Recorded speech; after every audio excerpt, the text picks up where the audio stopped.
ito na yung bagong update ng apps natin. Yung default po nito na pin is 1, 2, 3, 4. Tapos pag gusto nyong palitan, punta kayo dito, change pin, ilagay nyo yung default na 1, 2, 3, 4, ilagay nyo yung bagong yung pin 2 times para ma-change pin na kagad.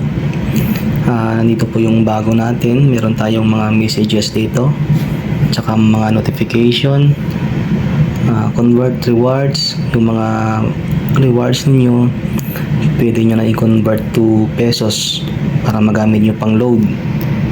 Dahil dito sa ating mga promos, minsan hindi nyo gusto yung mga nandito, kaya dinagdagan natin yan.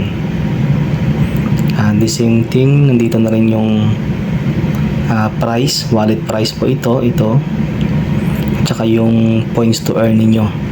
Makita nyo na agad kung magkano yung price na mapabawa sa wallet at saka points na ma-earn nyo sa bawat transaction.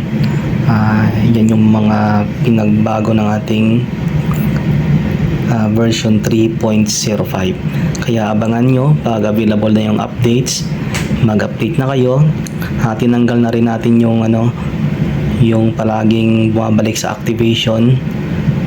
Yun yung dinagdag natin, yung bagong by pin na tayo para sa inyong security.